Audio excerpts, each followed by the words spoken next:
Unfortunately आ नहीं पाए हैं। इसका कारण है कि बहुत सारे ये जो ओस जिसको फॉग कहते हैं, फॉग के कारण हेलीकॉप्टर दो दो बार आके भी उतर नहीं पाए हैं। तो ये एक दुखजनक बात है, क्योंकि नेचर ने हम लोगों के साथ नहीं दिए हैं। लेकिन मैं पूरे होशो और हवास से ये कहता हूं कि एक वोट भी टीएमसी को मथुआ से नहीं मिलेगा। ये होनी है, इसको कोई अनहोनी नहीं कर सकते हैं।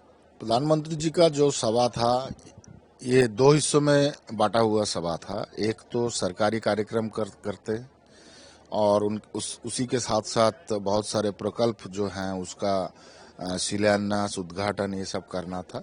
लेकिन महामाननीय राज्यपाल महोदय ने इसको किए थे।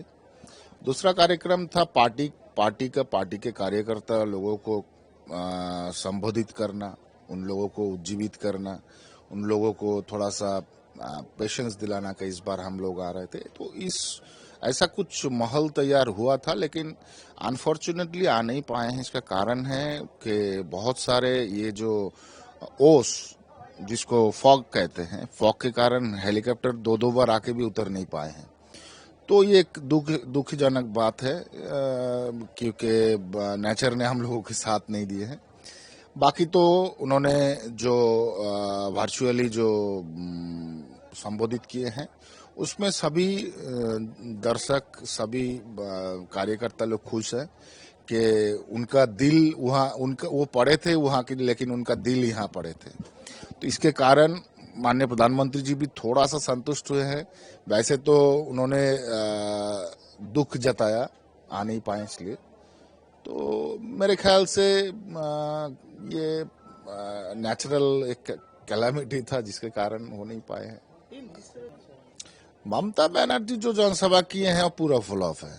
आज आप लोग देखे ना, अपने इच्छा से ये लोग आके जमायत किए हैं। तो ये देख के पता चलता है कितना जनप्रियता है माननीय प्रधानमंत्री जी का। और उन्होंने जो जो बताए वो सही बात है।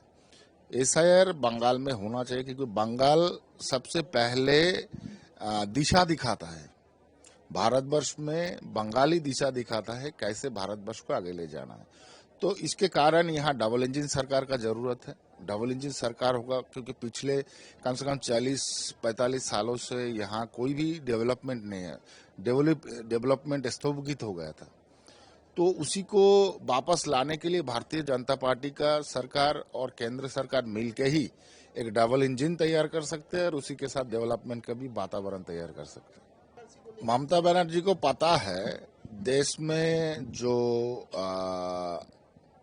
राष्ट्रवादी मुसलमान हैं वो उनके पक्ष से हट गया। अभी क्या करेंगे ये उनको भी पता नहीं, इसलिए किसी चारा को पकड़ के उनको वोट मैदान में रहना चाहिए। इसलिए देखा कि मथुआ एक फ्री फकट में हो सकता है, इसलिए बार बार मथुआ को हाईलाइट किया जा रहा है। लेकिन मैं पूरे